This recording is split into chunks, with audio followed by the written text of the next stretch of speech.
Wasting space-time. Wasting space-time. Wasting space-time. Wasting space-time. Wasting space-time. Wasting space-time. Wasting space-time. Space-time. Wasting space-time. Wasting space-time. Time. What number is this? 4? Wasting space-time. 5. 5. Okay. Yeah. Wasting space time 5. Woo! What's up, Yay. everybody? Hey, Let's go. let's go. Sidney's got a story today, but before that, I wanted to share something with you guys. Okay. Remember the box I sent in Discord? Yes. What the fuck? No way. The goldfish. What the fuck? You have to treasure it forever now. I'll frame it and put it above the desk. Get it like Padded a box. shadow box. Yeah. Let's go. You don't want to know how much I paid for that. I was just about to ask, but yeah, if you don't want to talk about it, it's fine. Upwards of $10,000. Oh, damn. Was there a bidding war? No, it was buy it now, and I won't spoil the price, but I'll be okay. I feel like you need to make a shrine for it now. Yeah, my goldfish altar. I'll buy Yeah. that cookie jar too. You definitely need to, that's epic. We have to post that everywhere. That's Yeah. that's pod history. That's amazing.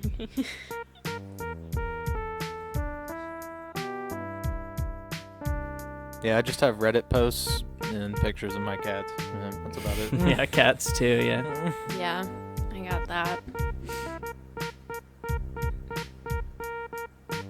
All right. What you well, got for us? We can just jump right in. So I'm kind of obsessed with like paranormal things and just paranormal stories. I think they're fascinating. So today I wanted to cover The Conjuring, the actual true story of what happened behind the movie of The Conjuring. So, you know, everyone has probably seen The Conjuring. That gives a chilling look into the I haven't. haunting. Oh, really? What? Yeah, I'm going in blind. Well, Oh. well, after this, I definitely recommend watching it. It's a really good horror movie. All of them are great. Well, I haven't seen the second one or The Nun, but Oh, I haven't seen The Nun. But it's one of the I few haven't seen any franchises of where them. they all hit. but yeah, I've seen The Conjuring and I've seen The Devil Made Me Do It. But basically it gives a chilling look into the Perron family and what they endured after they moved into their new 14-bedroom house in Rhode Island. But the actual story may be more frightening than what happened in the movie. So before we actually go into the story, because this is an Ed and Lorraine case, I think we should really look into Ed and Lorraine's like backstory and back history before we really get into the case, since I mean everyone's probably like heard of the Warrens and are curious a little bit about them. So Ed's fascination with the paranormal began when he was young. He believed that the house he grew up in was haunted. He would hear knocks, see shadows, and hear whispers. He would also see the face of an old lady in particular. He said like that old lady face stuck with him. He would just see her like in walls and doors and like just see her everywhere. Oh, man. Yeah. His father even told him that there was a logical reason for what was happening in the house, but no response, and knew something strange was going on. So basically his dad was trying to calm him, but even his dad knew that something was going on and couldn't really like explain it away. I think he was just trying to be like, make it seem less scary, like, oh, there's some scientific reason. It's okay, son. Don't worry. It's not ghosts. So that's a little bit about Ed growing up. And then Lorraine always knew she had a connection with the other side when she was about 6 and had a clairvoyance experience by seeing other people's auras. So she just saw like the auras of her classmates, and she kind of knew, she had this feeling that she was connected to the other side, basically. And then they met at a movie when Lorraine went with some friends, and Ed was an usher at that movie theater. She later stated that she had a clairvoyance vision of Ed when he was older and knew this was the man she was going to marry. Let's go. So they met when they were like, I believe Lorraine was 16 and Ed was 17. And basically she knew, like, yeah, this is the guy. So they began dating, and Ed was soon sent to fight in World War II, and they married in 1945 when he was on leave. After he got back from the war is when they started to investigate the paranormal. And I think this part is actually interesting, how they first started, like, investigating houses and taking on cases. Ed had taken some art classes at college and started to read magazines and watch TV for haunted houses. And then he would go to the house and sketch them. He would give the sketches to the homeowners and usually end up getting a tour and talk to them about their paranormal experiences. That is really cool. So, like, they had this system where Ed would, like, sketch these houses, or Lorraine would have, like, a vision and he'd sketch the house, like, go to the house and sketch it, and then tell Lorraine to, like, go up to it and basically just say, like, hey, we know your house is haunted. Can we, like, hear your experiences? And if possible, can we investigate? So that's, like, kind of how they got their start investigating the paranormal. And then, so, crap, I lost my spot again. Sorry. They are both Roman Catholics, and Ed is a proclaimed demonologist. And basically those were the beginnings of it. They soon began to give lectures at high schools and colleges, and in 1952 they founded the New England Society for Psychic Research, which is the oldest paranormal research foundation. And from what I have read, they did not charge for their paranormal investigations, but rather made money through book deals, TV and movie deals, and the lectures they gave. Yeah, that's interesting. Wow. Yeah. I wonder how much money they made off the Conjuring. Oh, Yeah, I'm not they're probably sure getting a about chunk that, of, like, each but- of those, I guess. Yeah, well, both of them are sadly dead now, so Oh, for real? yeah.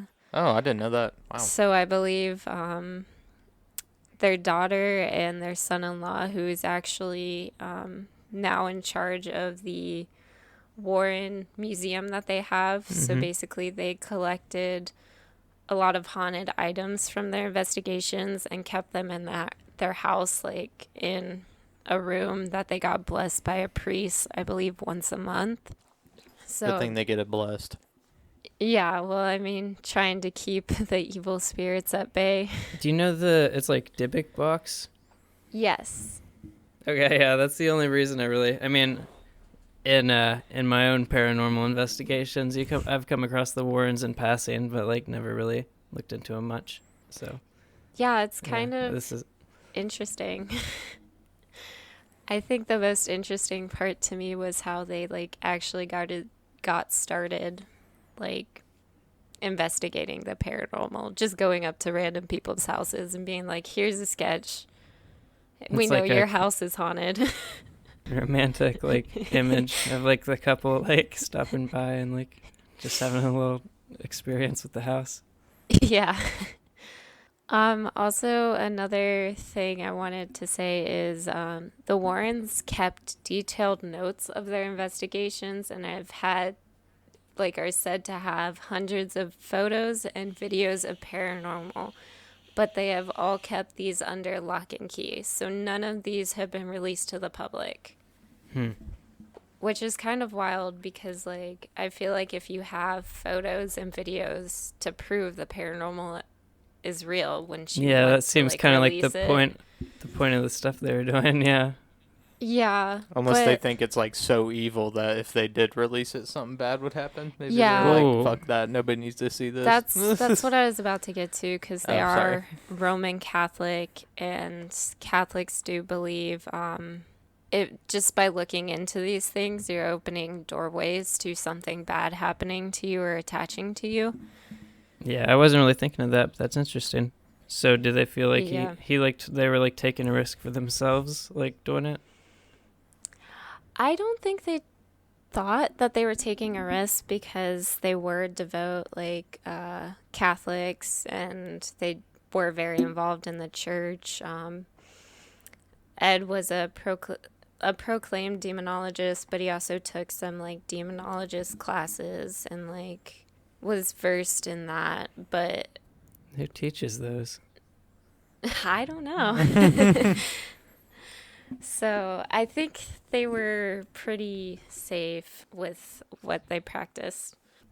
And also, I feel like Lorraine, if she was clairvoyance, she could kind of sense if they were in trouble or danger. She had the connection to the other side. It's kind of random, but I just found out you can get a diploma online for modern demonology for paranormal investigators for $42. Nice. I looked up demonology degree because I was curious where you could actually get that. And it's Yeah. real.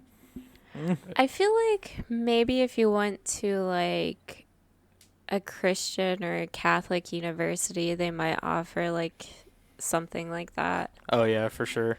That's interesting.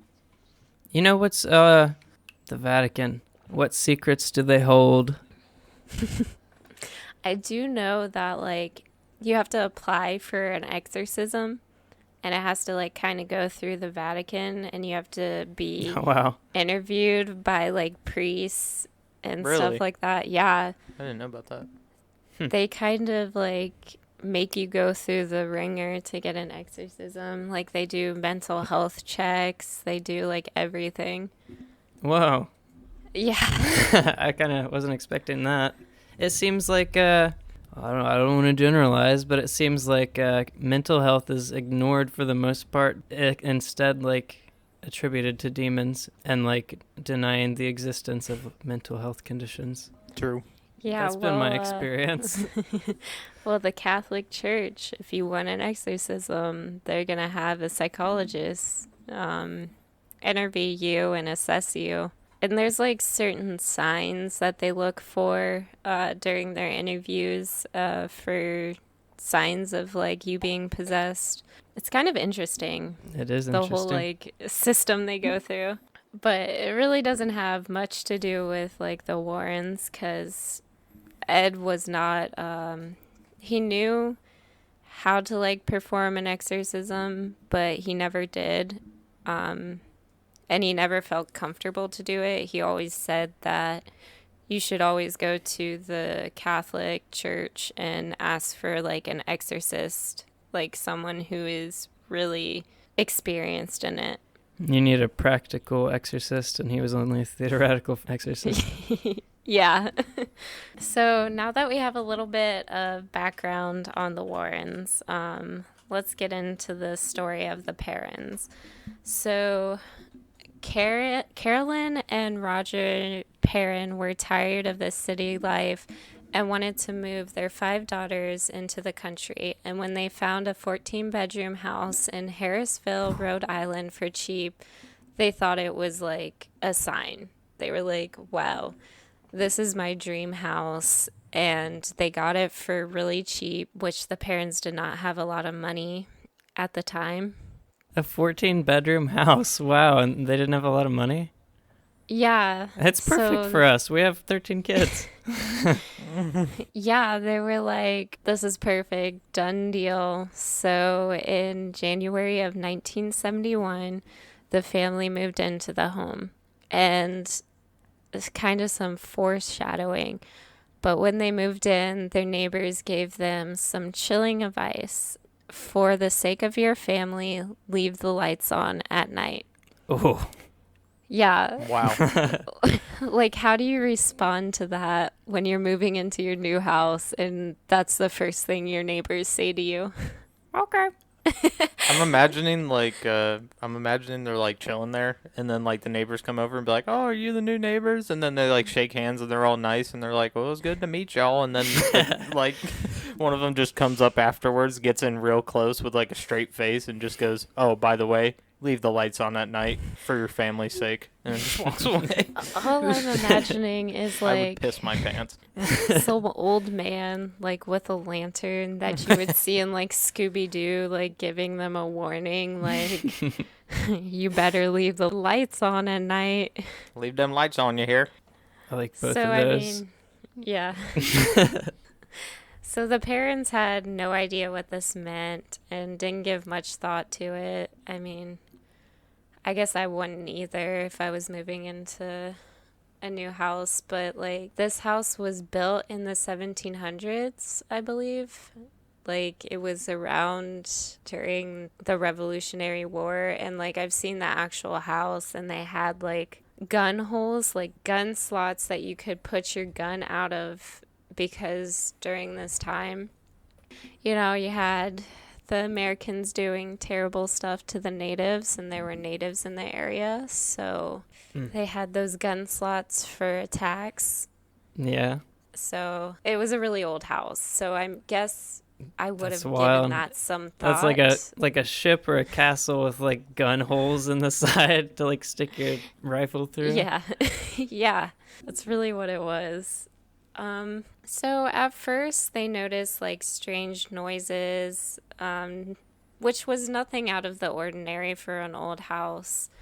And then they began to start noticing things being moved. Carolyn would notice brooms disappearing and find them in completely different spots, hear something scraping against the kettle when no one was in the kitchen, and would find piles of dirt on freshly cleaned floors. I don't like that. I don't like the scraping against the kettle. Ugh, No. It's like kind of gives me shivers. But they called one of the ghosts in the kitchen the broom ghost, because it would just like sweep the kitchen when no one was there. Isn't the dirt thing? Isn't that related? Isn't the dirt thing related to demons? Not that I know of. I thought like piles of dirt or like dirt in like clean places was like something to. I could be wrong. That could just be something I saw in the movie. Deadass. Not from what I've read Okay. or Never mind. seen. Ignore what I said. It's typically like they like to mock the Holy Trinity. So if you hear 3 knocks, that's them mocking the Holy Trinity. And if you hear it at 3 a.m., that's another thing, because that's called the witching hour. Yeah.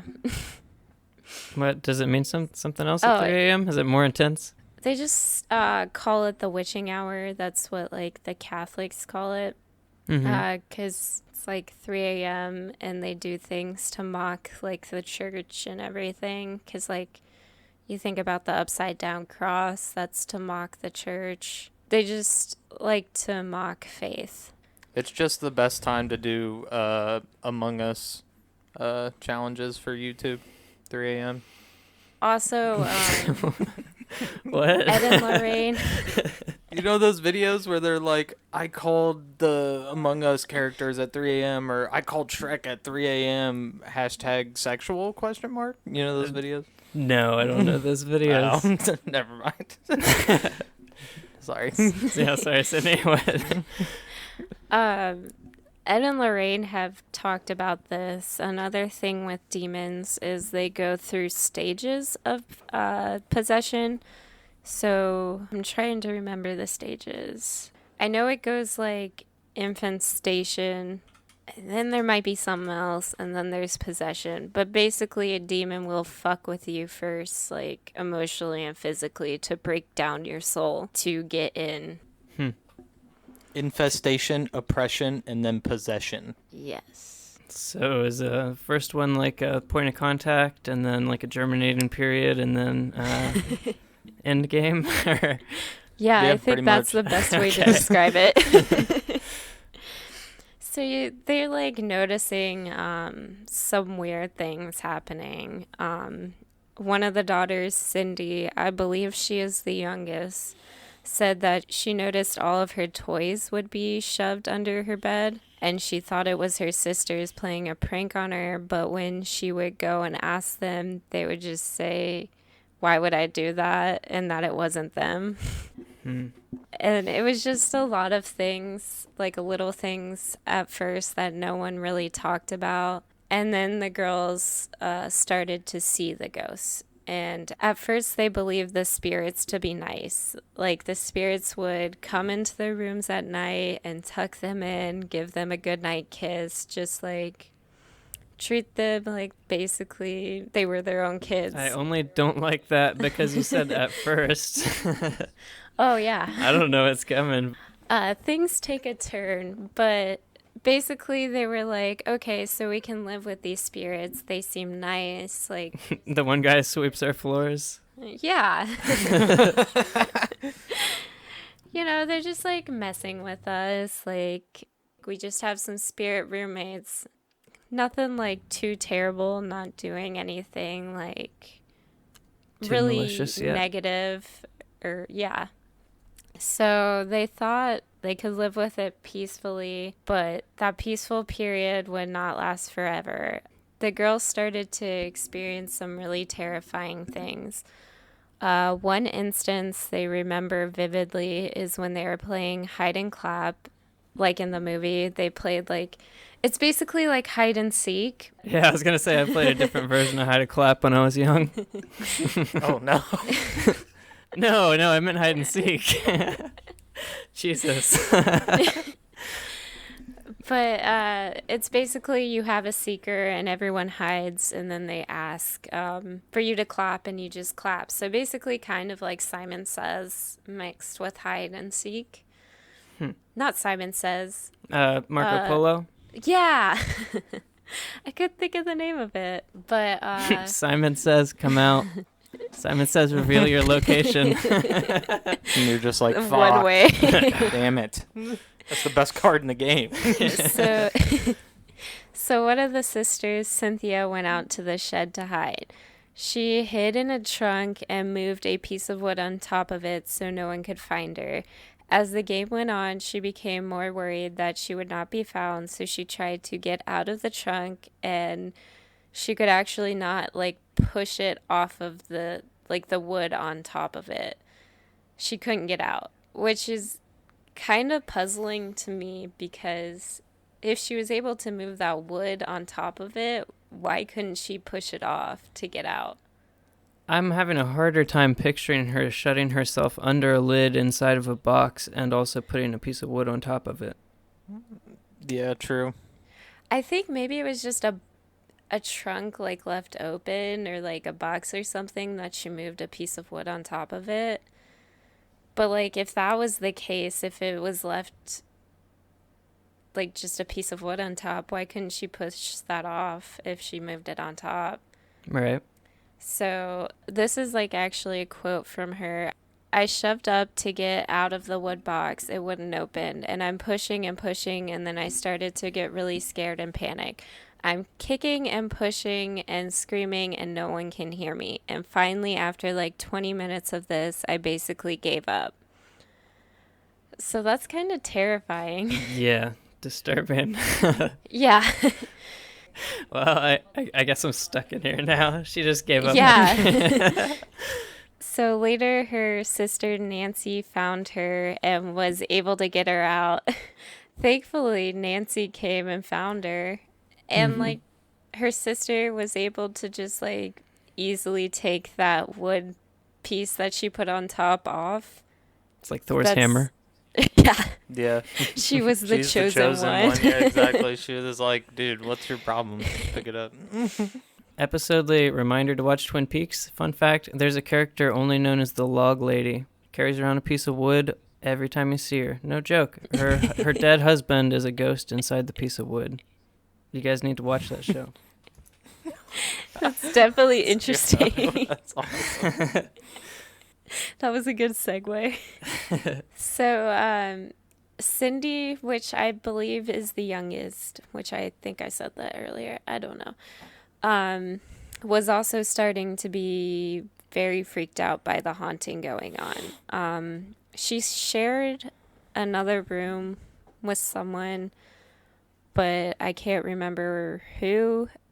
And I know their beds would start shaking. And basically, it really just freaked them out. Like, everything would happen at night when they were going to bed. And they would actually end up running into Andrea's room, which they thought was the least haunted out of the whole entire house.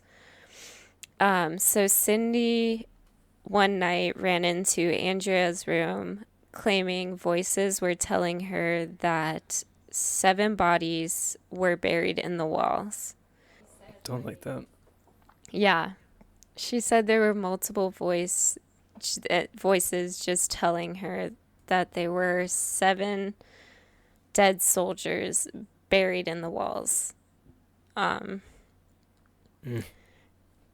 Yeah. So then the family started to smell something like rotting flesh throughout the house at 5:15 every morning. That's disturbing. The thing about the Yeah. time. Yeah. Which is, if you think about the movie, everything happens at 3:15, so they kind of made that to be in the witching hour, but in real life, it happened at 5:15 every morning. And they said everyone would be pulled out of bed one by one when this started to happen. Like, it would just go throughout the rooms, and they would be pulled out of bed, awoken. Under the ground, or what happened? Yeah, I think some of them were like completely pulled out of bed, or they just felt something that was pulling at their leg and they weren't like taken out of the bed. Mm. Damn. Yeah. And then it was around this time that the girls were visited by a male ghost that terrorized them so much none of them would talk about it. Andrea has just said there were 5 young girls in the house and 1 evil man. You can imagine what happened. I especially do not like that part. Yeah. No one has talked about that because apparently this spirit like traumatized them that much, and what he did to them was just terrible. Men are trash. Yeah. Especially when they feel powerful. Especially when they're a spirit, I guess. Little double whammy. At this time, they also began to see a terrifying woman walking around the house that they did not see before. And they could just sense from her whenever they saw her that she was not a good spirit. She just had a lot of negative energy around her. So everything so far seems to be surrounded by the girls. But that was not the case.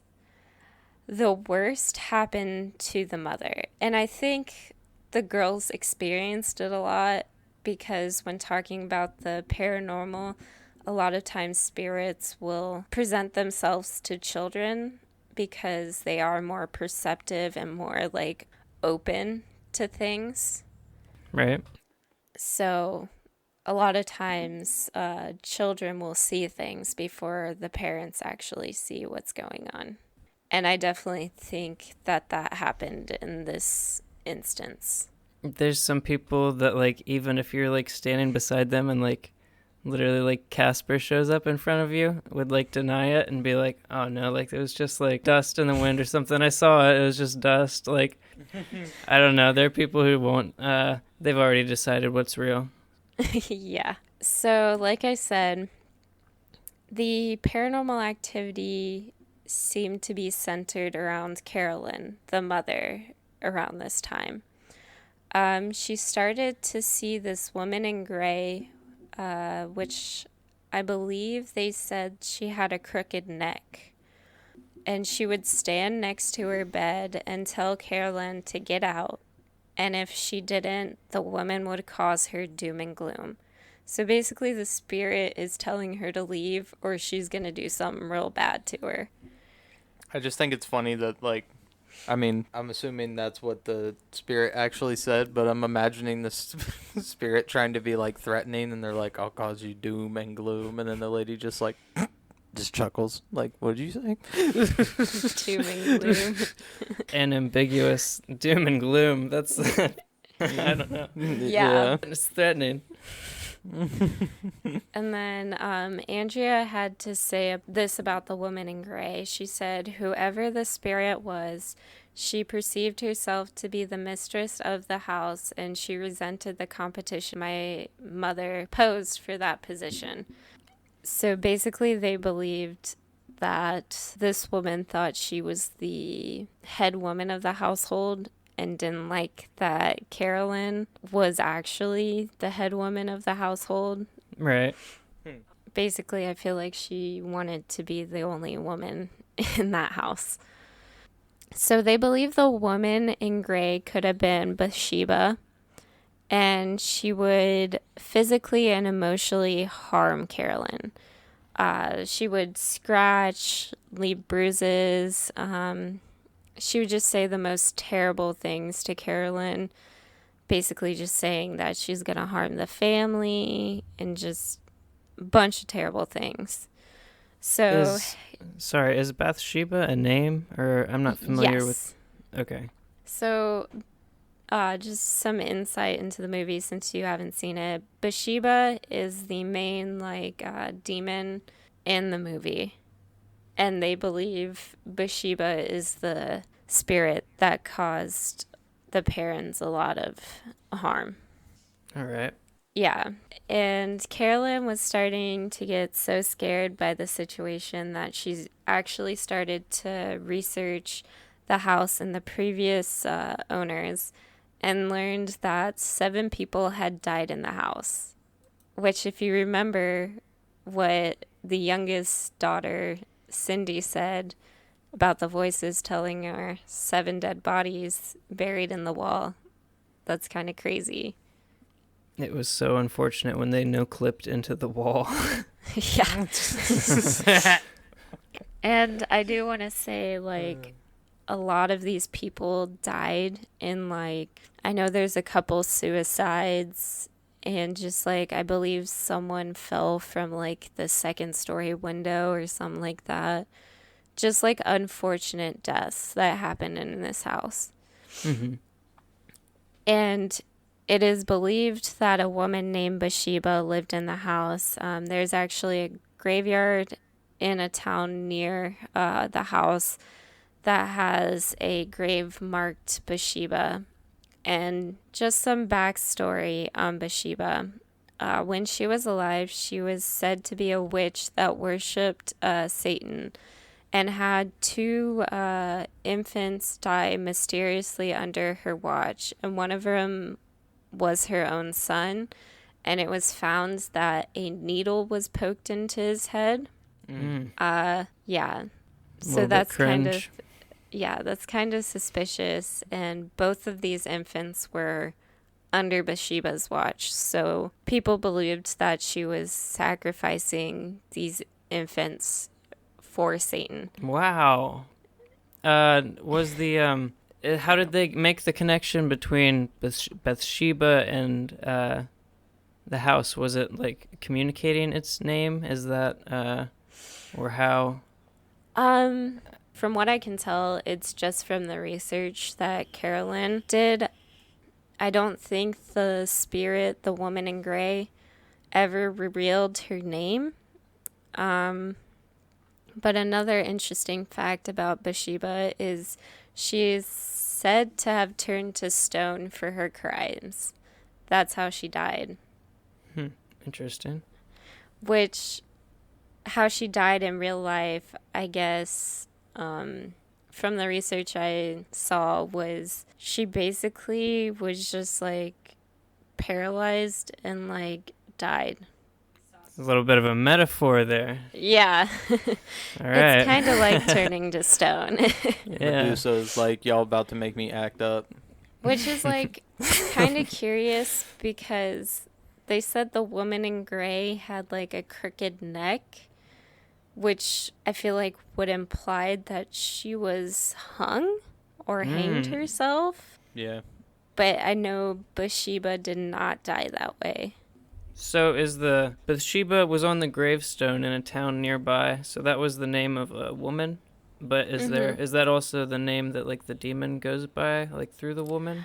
Or does the demon have a different name? I might have got confused. So in this instance, I don't believe that a demon was involved. I just think it was a very, very negative spirit. And if it was Bathsheba and she was a Satan worshiper, maybe she was trying to claim souls for Satan and kind of like finish up her work in the afterlife.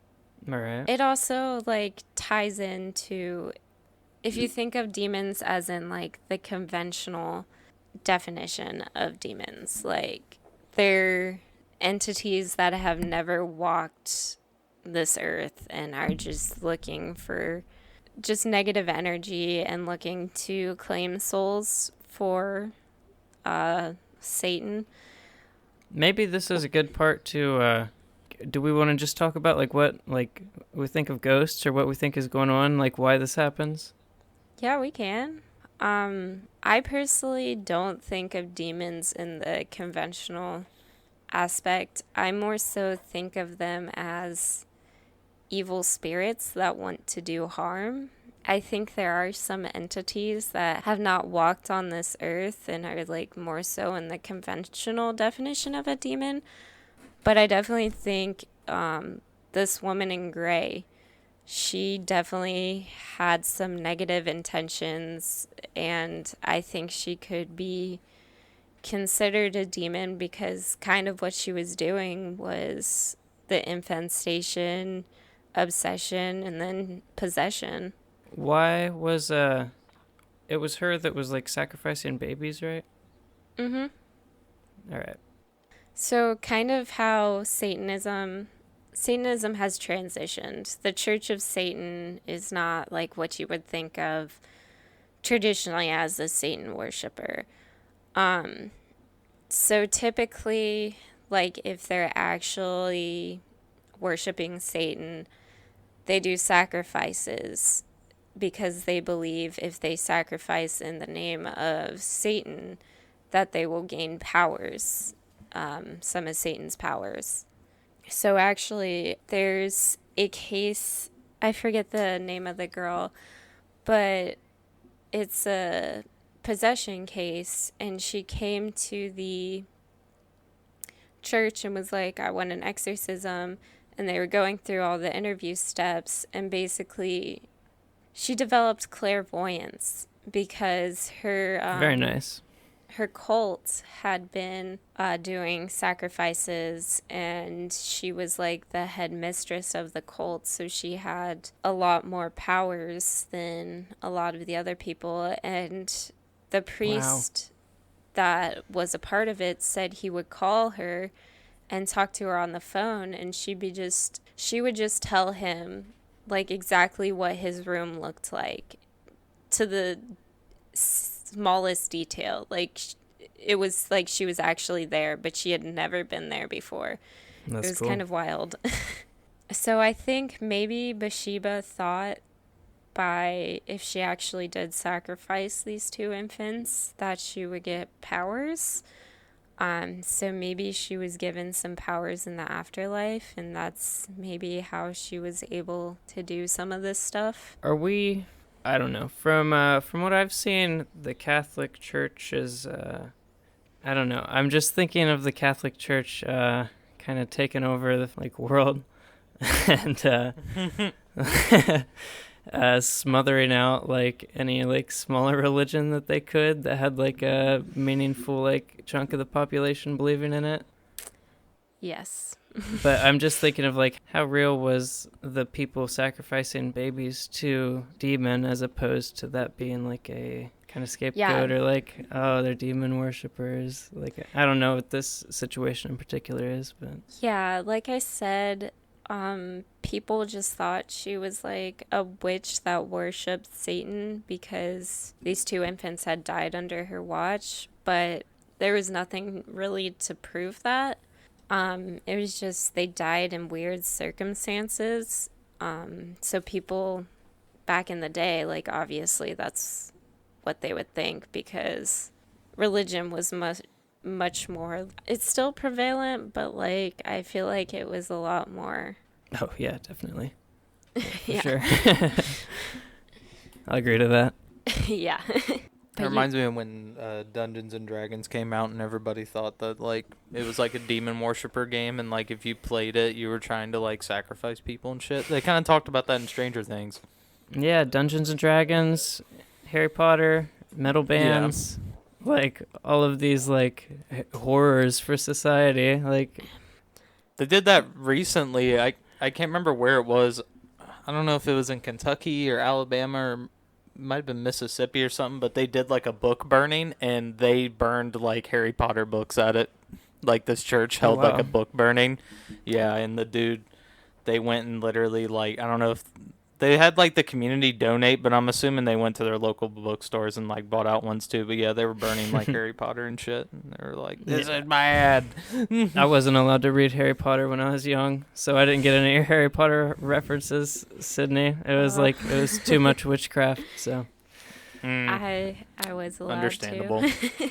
I got that a little bit when I was younger. When I first started playing Magic the Gathering, I had some older people look at the cards and be like, What are you doing over there? And I'd be like, literally nothing. I don't know. yeah.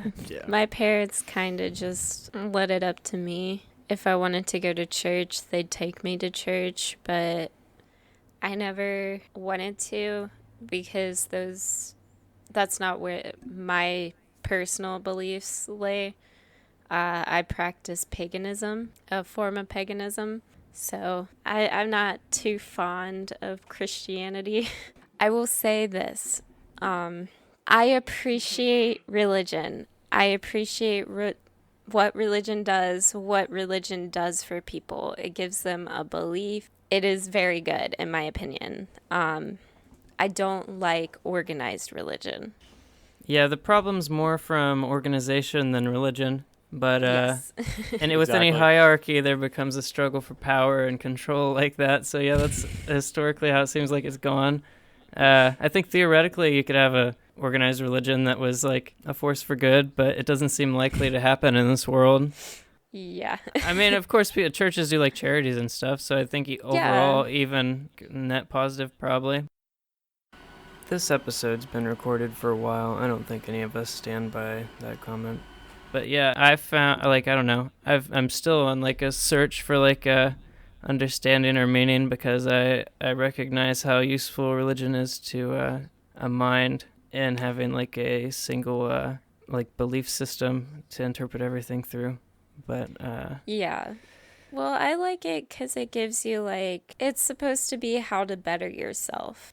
It's I just don't like know way with like the way organized religion goes now. It's like it's way too easy to be corrupted. yeah, and I think even, I mean, there are people that are devout in that they're 100% like into it, but I think like the original meaning has been lost in the struggle for control, and that like the texts aren't like accurate enough to like what they originally meant, and like the control over like the population like definitely sways the message, which was like Jesus like dying on the cross at the hand of the Romans and like Yeah.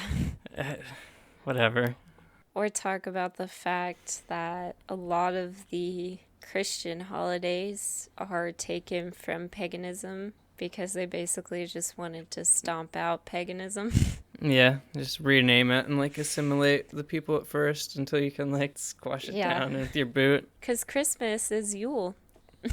Yeah. What else? Well, I guess it's kind of just like Samhain and I can't think of the other one. It's just like spring and fall, pretty much, like with the harvest. Yeah. But yeah, and then you line up Easter with it and line up Christmas and like take all the like people who are already celebrating and change their mind what they're celebrating for. Yeah. And now it's to the point where like even if a lot of people don't believe in Christmas, it's like I mean believe in like Christianity, like the Christmas story, like there's like this whole like market side to it of like our culture changes for like a few months to be like it's Christmas time, jolly jolly jolly, like be Yeah. sure to buy plenty of great stuff for everyone you know. And there's like it's like completely lost the meaning. I just think we're living in like a kind of a diluted state of what we could be. True. Which is funny because it's supposed to celebrate Jesus's birth, but Jesus was born in the summer, and basically they took what Yule was and just made it a Christian holiday. Like Yule is basically about giving and just spending time with the people that you love, and basically what Christmas has turned into. I'm associating Yule with winter, Samhain spring, right? Yes. And then like harvest. Do you remember the name? Oh, around. Oh yeah, Harvest Moon. Yeah, that game slaps. I know what Just it kidding. is. I never haven't played it. Yeah. Yeah, I haven't either. I was bullshitting. It's a bullshit-free podcast, Dion. What are you doing over there? Oh yeah, my bad. I shouldn't have been bullshitting, bro. I never played that game. So basically you have Yule, Imbolic, Ostera, Belton, Lilitha, Luganasta, Maban, and then Samahan happens in the winter. What was I like mean, the not the second? winter. I think it was the second one you said was what I was thinking of. Imbolic, Yeah. that happens in that- February. Maybe I that's think you like got it met. so Samhain's harvest and Emblick is Yes. like time to sow seed. Yes. Okay. Yeah, it's the first stirrings of spring. Hey, I'm sorry, but can we take a pause right here? I gotta pee real bad. Yeah, that's fine. Yeah, go ahead. I'm gonna Okay. pee too, actually. Okay, I'll be right back.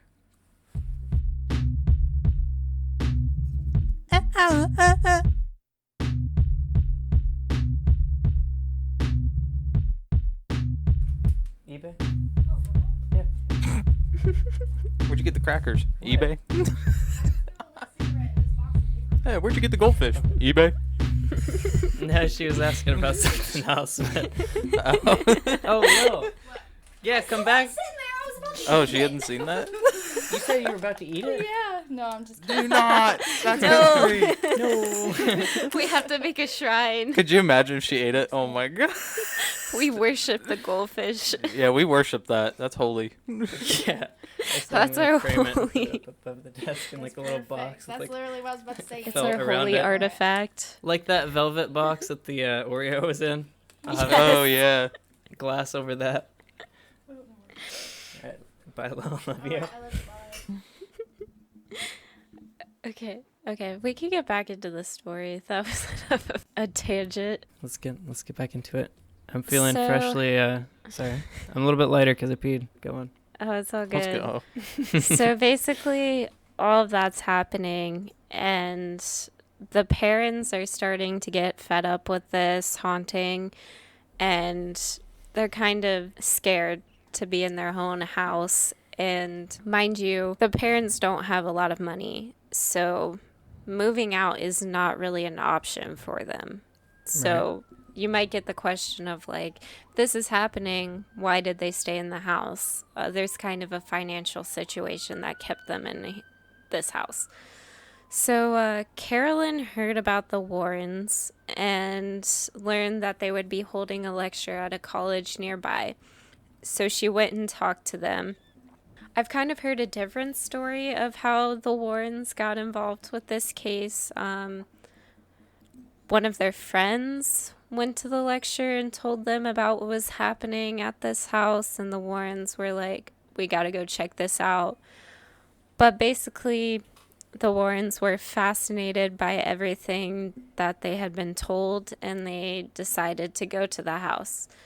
The first time Lorraine walked into the house, she knew there was something dark there, and it was residing in the basement. And this is interesting because the parents were absolutely terrified of their dirt floor basement and would often smell rotting flesh when they went down there. Roger, the father, also hated going down into the basement and said something would mess with him down there by pinching and poking him. He would often, yeah, he would often have to go down there to fix, I believe it was their radiator that would break. But basically, Roger had to go down in the basement often, and he did not like it. He always felt like he was being watched, like there was just something down there with him. So the Warrens started their investigation and would check on the family periodically. They basically just stop by the house, do some investigation, and leave.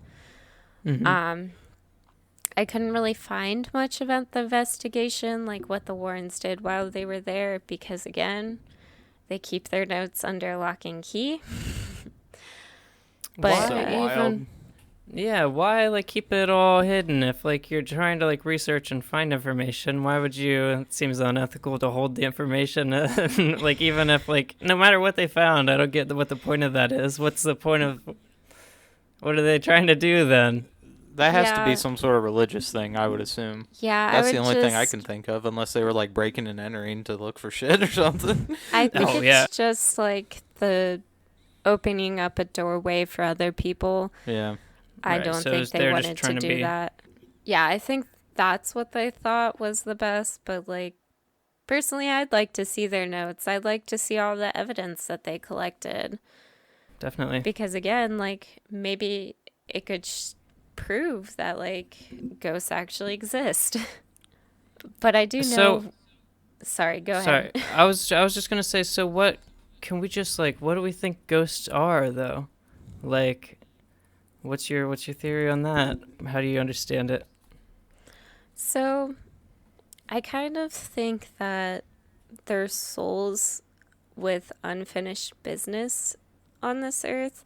Because personally, I believe in reincarnation, and basically, we've been reincarnated multiple times, and we're out here on this earth to learn lessons and to better ourselves. But I believe, like, some spirits don't want to accept that they're dead, or they just have some unfinished business, or they want to do something negative. So they haven't moved on to the next life yet. They're stuck in like a fugue state of like, well, like a ghost will have like one single kind of goal of like the one would be like, oh, this is my house, I'm the lady of the house. Like if they're like super adamant about something in their life, like that kind of intention is like preserved and like carried over. And so like are they experiencing that? Like some stories are easier to understand as like almost like echoes of like something happening, of like very like intense emotional energy like being like associated with one specific area, or like very intense history, or like it seems like the places that are haunted have like usually like a trigger, or like some places are just old. So another question I could ask would be, do the ghosts like rack up over time? Is it like a steady pace, or are all the ghosts old? Like what do we think's going on here? I think, like, especially with this house, since a lot of the deaths were, like, I wouldn't say unnatural, but, like, just traumatizing and just not good. I feel like this house had a lot of negative energy, and something negative could be drawn to that. It's just, like, this house is holding this negative energy. It's enough for me to feed off of. And if people like move in, then there's even more negative energy. Because personally, I think you attract the energy that you give off. So if you have positive energy, you're going to attract positive energy to yourself. But if you're just full of negative energy, you're just going to have consistent negative energy attracted to you. Well, that explains how I ended up on such a great podcast with two great people. Yes. Nah, bro. You make me cry and shit. What are your guys' thoughts, though? My thing with the I- ghost was what you said. For real. I had the same thing. Just like spirits that have unfinished business. Yeah, Dion, can you look into the other camera when you talk? Spirits with unfinished business. Thank you. Yeah, I think, I don't know. I still haven't entirely conceptualized my understanding of the world. It seems to be, thank you, Dion. I love that. No problem. There seems to be a physical world that we experience our lives through, but almost like the thoughts, the guiding forces behind people, like collective ideas that will just like sweep over like everyone at once. Like it seems like there's like a psychic or like almost like Plato's world of like perfect ideas that the real world is trying to replicate. I believe in like some kind of like psychic space behind the real world, the physical world, like that. So I don't know really, like I don't know, like I've seen theories that ghosts could be like, I don't know, this isn't what I think, but like alternate realities or like a different time like overlapping in that one spot. Yeah, I see what you say. I also think that you have your spirit guides and maybe some ancestors hang out with you. So I believe spirit guides are spirits that have reincarnated. Sorry, I can go off on a tangent on this stuff. I'm obsessed with like the paranormal. And, That's cool. It's what we're here for. You're all good. Go on any but- tangent you want. I think that spirit guides are spirits that have reincarnated so many times that they've learned every lesson that there is to learn. And now they're with souls on this earth to kind of lead them to their lessons and what they need to learn and kind of just like give them advice. And just your ancestors are looking over you, giving you advice. I've just always been fascinated by the paranormal and just, I don't know if I felt like a connection with it. Just, it's always drawn to me. Like I'm always drawn to it. And I did have a medium in Salem, Massachusetts tell me that I was super intuitive to the other side, other world, whatever you want to call it. I gotta stop nodding. I nod like every time you say something instead of like saying something about it. I've been doing that a lot as well. So basically the Warrens get involved, and from what I can tell is things kind of take a turn. Bathsheba was terrorizing the rest of the family, but not Roger. And this switched when the Warrens got involved. She started to become a succubus to Roger. She started whispering sweet nothings into his ears, and you can guess what other Roger. things she did. If she I'm was not a gonna succubus. say it on the podcast. Yeah. So, Wow. the Warrens were working, I mean, they weren't working to get rid of her, just investigating what was going on and trying to help the family, blessing the house, just doing what they could. But naturally, Roger didn't want to get rid of her and hated having the Warrens around. That ain't right, Roger. No. That ain't right. That was his nickname. They called him that in high school. That ain't right, Roger. But basically the investigation all came to a head when the Warrens decided to do a seance in the basement. the 5 girls were not allowed in the basement while this is taking place, but Andrea snuck down and sat on the stairs to watch what was happening. Basically, everyone has refused to talk about what has happened during the seance. Lorraine refused to speak about what happened, but she said the things that went on there were just so incredibly frightening. It still affects me to talk about it to this day. Basically, what she witnessed, what she saw, was that terrifying that even she couldn't talk about it. So she sat on the stairs and watched the seance happen. And basically, she said what she saw was her mother being possessed by Bathsheba. And she said, "My mother began to speak a language not of this world, in a voice not of her own. Her chair levitated and she was thrown across the room." Whoa. That was Yeah. like the first sentence, meh. Second sentence. Damn. Took a turn. Yeah, I was thinking of like people speaking in tongues in church, and I was gonna say something about that, but yeah, it's a little bit different from like levitating and being thrown across the room. Yeah. Yeah, So- the speaking in tongues. Never mind. I have a lot to say about that. which these are signs of possession, of actually what the Catholic Church looks for in possession, speaking a language that you do not know, in a voice that is not your own, and then also like levitating. They look for like strength, like if you have otherworldly strength. So basically that sounds terrifying.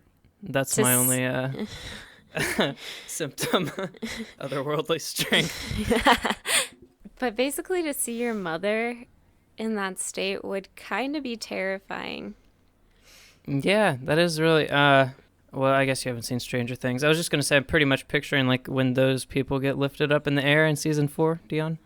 Oh, I know about Oh that. yeah, Those like unlucky way few. up in the air. Yeah, Way up in the air. and they just sit there looking up.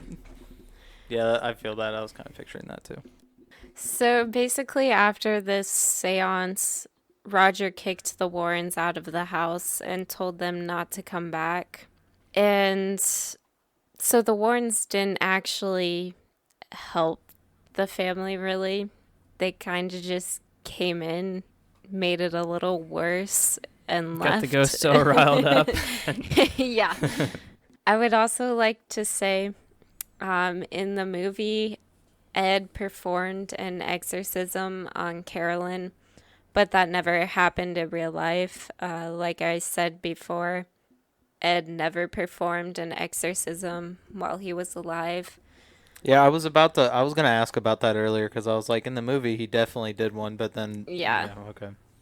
No. So they were kicked out, and the parents lived in the house for a total of 10 years until they were finally able to move into a new state and start over.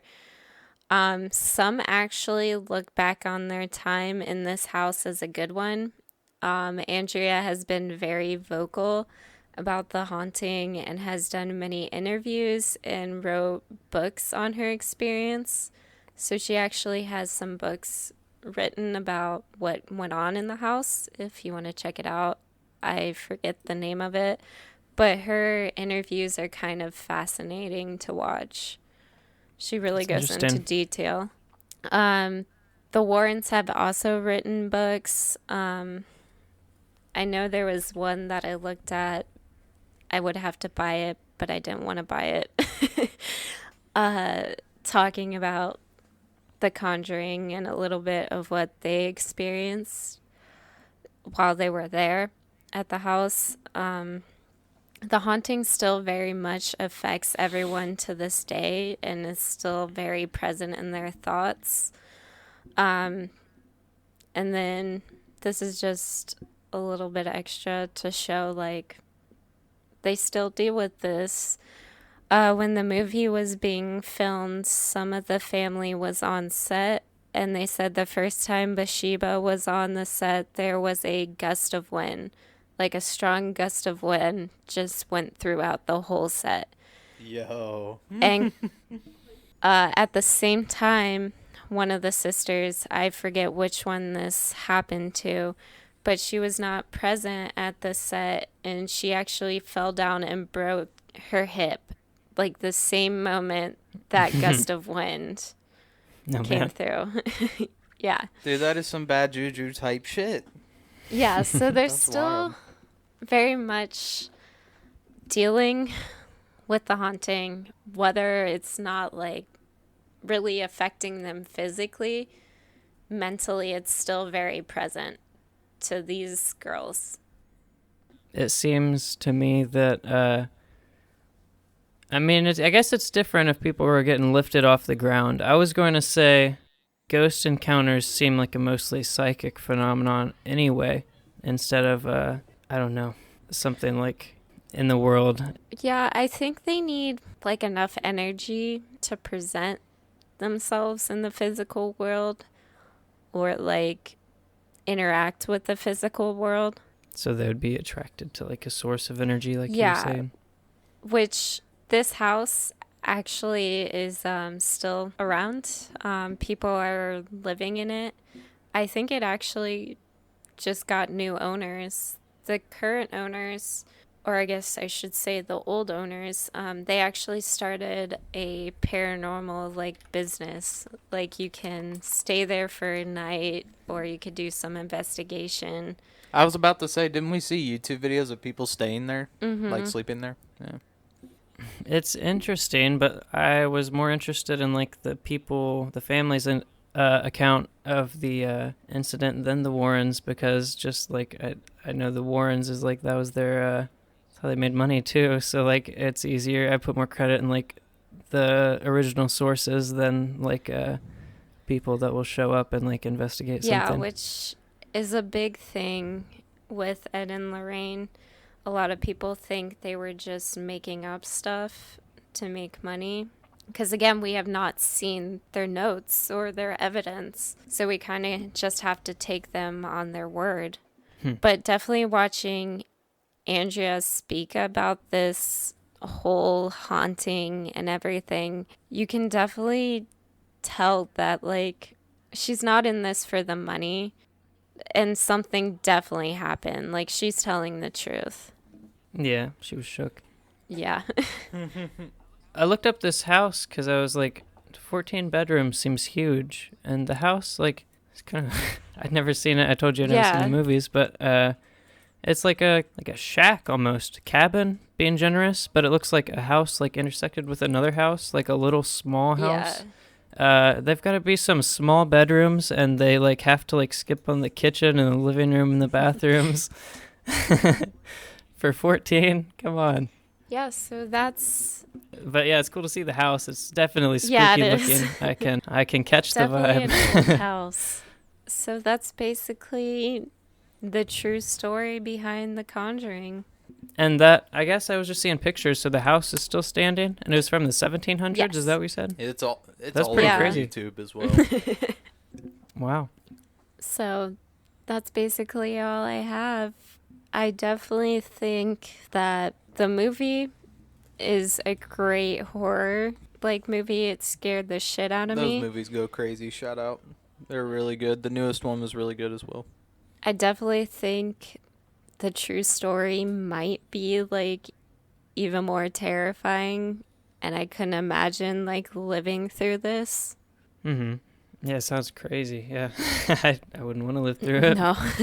I don't know. Maybe to just have like unrefutable proof of like ghosts in your mind. Be like, oh yeah, my mom was like floating above the ground. I saw it. Like me, I saw it. Yeah. I agree with you. I kind of would wish to go through something like that, because Sydney knows every time she shows me like a video, like a TikTok or like a YouTube video of somebody like doing ghost stuff and like something moves or make a noise, I immediately go, yeah, I could do that in Premiere. And I just completely shake it off. I'm like, yeah, whatever. So like, I kind of Yeah. would like to have something. Like, I definitely like believe that like it could happen because when I was younger, I had some weird shit happen. Wasn't like 100% like they're 100% real, but like yeah, that I feel like I would like to go through at least one circumstance like that. Just like you said, to have the proof. I was gonna say I've only had one even, like, relatively that I can think of right now, but I was gonna save it for next week. So we're gonna do like a campfire stories type Yeah. ghost story Yeah. telling. Sydney, do you want to pick the name for this episode? What are we gonna call it? Oh, I'm not good at that. Hashtag Warren Gang. Okay, if you didn't have anything in mind, that's fine. I I'm can do it. sorry. Hashtag Warren Gang. But yeah, I guess I wanted to get your guys' thoughts on this story. I wish I would have known. I wish I had seen the movie so I could kind of understand Hang on. what you're talking about. Not like, I mean, I understood what you said, but like to have like more background like going into this. Yeah. Yeah, I don't know. I'm interested in watching like was it Andrea, the daughter, talking about her experience? Yes. Okay. Yeah, that one piqued my interest. Yeah, it's definitely spooky. I can do the trailer for you. Oh, let's do it. Content-wise, I don't know how much me reacting to a trailer because I'm probably going to stay silent and watch it. I don't know how good that'd be, but I want to watch it. Oh, I you're can good. show it. Peep that clock, Dion. Oh, I'm peeping the clock. Stranger Things is in everything, bro. Everything. It's like JoJo. Yeah. Yeah, no thank you. That little girl in the bed played Renesmee in Twilight. Over. Father, we never seen nothing like this. Oh, I hate this. That got me a bit a jump scare. Yeah, they got me. I was like obviously expecting it in the mirror. They got me. You win that one. So, I definitely recommend checking out the movie. It's a really, really good horror movie. I think they did a good job conveying this story. I definitely think some parts were dramatized, obviously, for theaters, but Right. I definitely think what they went through is more terrifying. And they show at the end of each movie in like the credits, they show like audio recordings, documents, like all the stuff from like the actual investigation. Obviously not like all their notes and shit because like I said, it's all like lock and key, but everything that could be documented. I also just wanted to say that Lorraine and some of the sisters, some of the family, Perrin family, actually were consulted on the movies, so they actually helped with everything. But when I was doing the research for this, they had, so Bathsheba was that woman on top of the wardrobe. She looks terrifying, right? Right. I'm with you. One of the articles just had pictures of her that I was reading from, and it'd be like 10 o'clock at night, and I'd be like, no fucking way, she's staring through my soul. I can't do this. Yeah, there's a certain vibe, especially with like ghosts or aliens or whatever we're covering on here. But yeah, like researching, getting real into something like late at night is Yeah. You're like, it's most intense at the witching hour. I got my sage. I'm just gonna sage around everywhere. Yeah. I'm opening a portal by these pictures looking at me. Yeah, like a salt ring around you. Yeah. Like, around your PC as well. So that's basically all I have. What do you think of the story, Dion? Yeah. It's cool. I think it's wild. I think it's fucking wild. This is Yeah. It's wild. Wild stuff. Some of these paranormal stories that I've heard, just, it's wild. It's insane to read about. I've listened to podcasts of multiple, like, possession cases. Because another thing with exorcisms and possessions, the priest that performs the exorcism, they keep notes and detailed notes of that. And again, the Catholic Church does not release that like the Warrens. Mm-hmm. So, Not very helpful no. for us amateur. For us space-time wasters. Yeah. Yeah, not very convenient for space-time wasters. The most interesting part is the newest one, The Devil Made Me Do It, the newest Conjuring movie. Wasn't that like the first time a demonic possession was like used as a defense in court Yes. ever? Yeah. I saw Yeah. the trailers for that one when that one was coming out, and that one like attracted me like the most. Like I thought about seeing that one. I didn't like not so far as to actually do it, but It might be better than the original for real. We watched that the I- day it came out. I was so hyped. That was really Yeah. good. The newest one's really good. I really liked that one, but The second one is like probably the least good out of all three. I'd say the best one, in my opinion, is the first one. I just really liked the first one. I thought it was a really, really good horror movie. Scared Is the that- shit out of me. sorry, is that The Conjuring or which one is the first one? The first one is The Conjuring. Yeah, Okay, it's on HBO I don't Max. have that. Oh, I'll have to figure something out.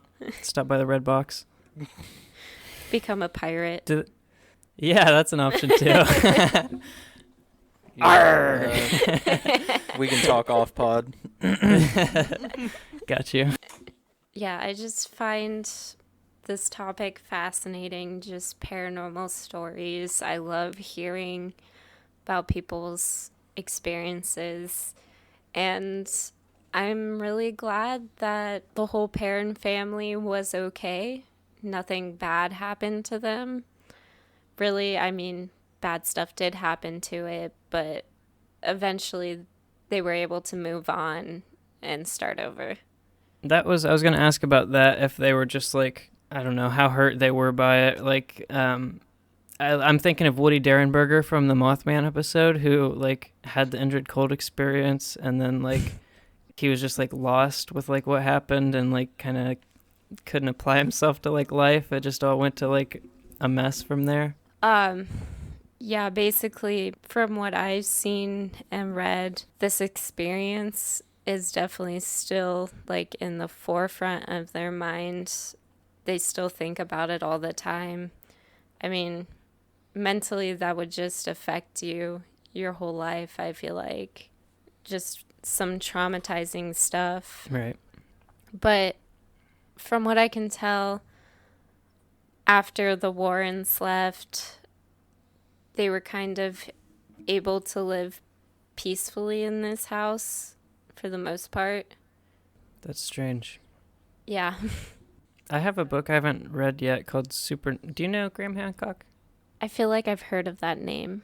His biggest thing is like he talks about the extinction event 12,000 years ago, and his like one of his main ideas is that there was like a civilization around before that kind of left descendants around the world. So like Göbekli Tepe is like this like 12,000-year-old like Turkish. It's in Turkey. I don't know what the people's name was, but like megalithic site. It's crazy. It's like a very complex Stonehenge, and it's like in the ground right now. I don't know if it was like originally in the ground or if it's like sediment like built up around it like for over the past 12,000 years. But it's wild. There's all kinds of like animals carved into like the stone, and there's like a picture of like a fireball, like supposed to be the asteroid that like wiped out the civilization, and they're like recording like to like start up again if he's right. But Interesting. yeah, but I was gonna say he has a book called Supernatural, and the hypothesis in that one is that like UFO encounters, psychedelic experiences, like ghost encounters, like a lot of the same stuff can be tied to like one singular source of like, I'm not sure if he thinks it's like some other like dimension like butting into ours, or if it's like in the head, or what his I'll have to read that book and I can talk about it, I guess.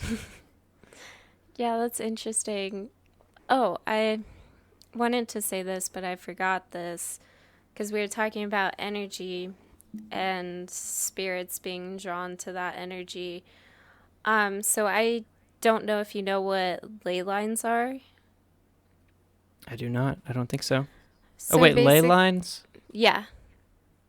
Like I don't know. Just say what you're talking about, and I'll tell you if I know.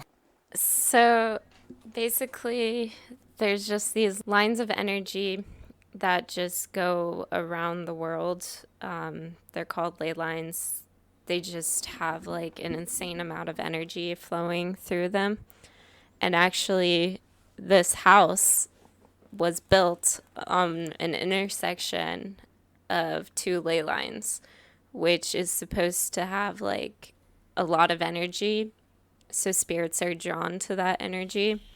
So it would make sense that this house has a lot of energy, like spirits in it, if it's situated on where two ley lines cross over. I'll have to look into that. That's not what I was thinking of now. So that's interesting. I was thinking of when you're laying like a brick wall, you'll stretch like a string from side to side and go in between it to like line it up with the string so the wall is straight. Not what you were talking about, but That's kind of like a ley line, yeah. Every time she mentions ley line, I just think of the magic cards. There's one for each color. They're fucking overpowered as fuck. I'm going to have to add you in Magic, Dion. Hell yeah. I don't really mess with Arena, but yeah. Oh, okay. Well, we'll have to meet up. I like my older cards. What kind of deck you run? The one I got right next to me is Red White Burn, but it's a modern deck. That's the one reason I don't play MTG Arena is because they don't have modern. They don't have like the older cards. It's just all newer cards, which is alright, but I just don't really mess with standard at all. I like having just like one deck and I just build on it. Yeah, that's like more fun IRL. I've just like gotten used to being like kind of clipped or something to play Arena just for like the convenience of like not having to sort through cards or like shuffle or like it's cool like it'll show you like the 1/1 counters that are on stuff or like you don't have to keep track of like your tokens or like enchantments on stuff. I don't know. It's just kind of the convenience. No, I 100% agree. I think it's great. I played Arena for a little bit. I love it. I played it when it was in beta because I was so hyped.